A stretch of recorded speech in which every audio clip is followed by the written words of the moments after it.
good road game. I mean, just not the result you wanted. Well, you know, we knew coming into this building, they're going to play a way that stays at the top of you, and they're going to make sure they're on the defensive side, and you're going to be patient and wait for you to make turnovers, make mistakes, but kind of sometimes you want to make sure you're not going to do that. We had plenty of chances to score and get our opportunities, and we didn't capitalize on our opportunities. But, you know, it's frustrating when you get to a shootout and it feels like you lost. And really, for me as a coach, from the coach's standpoint, to me it's a tie and a bonus point that we just lost. But we still need to have results. I think the effort was there to get chances. I had, you know, pretty much double the chances that they had in that game, and you know, sometime they got to start going in.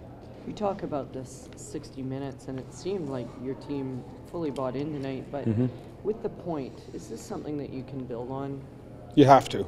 You know, this the opponent you're going to play is not going to play a wide open style. They're not going to open up. They're going to be patient, and they're going to wait for you to make chances. And we still knew, and we created and got our opportunities to score goals. We had a number of breakaways.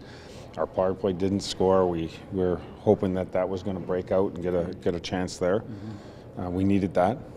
We finally got that goal by JVR in the third period, and at that point, you would like to think that you would be able to close that game out.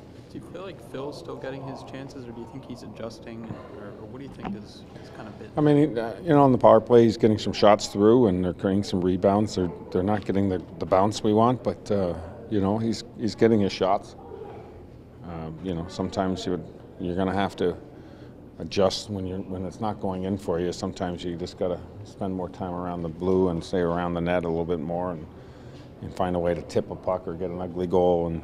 But you can't start feeling like it's never going to happen. You just got to say, hey, listen, I'm going to keep pushing and work for it. But you know, he wants to score goals.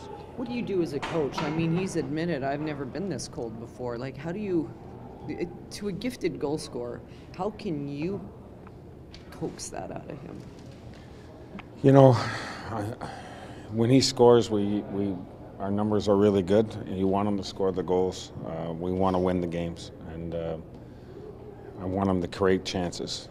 And his shot is still one of the most dangerous shots. He's got an accurate, hard shot, and sometimes the shot's coming from out, off the side, and you know, we're going to have to get him in positions to get the shots in a better scoring area. You know, those first 4 power play attempts, you got shots on net, you had people at the net.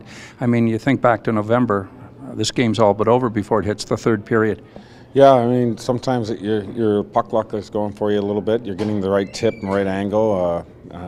You know, we had people around there getting second chances, and Schneider did a great job to keep it off to the side and keep them at bay. So, you know, I think that we have to create more shots down the middle of the ice, and you know, we're getting the shots from Phil's side or getting the shots from off to the side in the half wall, but I think we got to start now getting more shots down the middle. The last 2 goals we scored, maybe Nazi is off the side but a screen with Clarkey in front of the net, and I think now we got to get more and more shots going down the middle of the ice and getting them through with layers of traffic. Getting more shots down the middle, is that will or is that scheme? I'm sorry? Is that a matter of will or is that a matter of scheme, getting shots down the middle? Well, both. You know, you have to have that mindset and that plan to do that. I mean, you're gonna have to get them to collapse more and to open up to get the shots from the top. But I think that's the most dangerous place to shoot a puck on the power play. The goalie can't control where the puck goes. He can lose sight of it very easily, especially with layers of traffic of their players and our players, and the rebound can go on either side. And so it's harder to read, it's harder to pick up, it's easier to deflect, and it's easier to create rebounds. So I think we have to do more of that and make it harder on the goalie.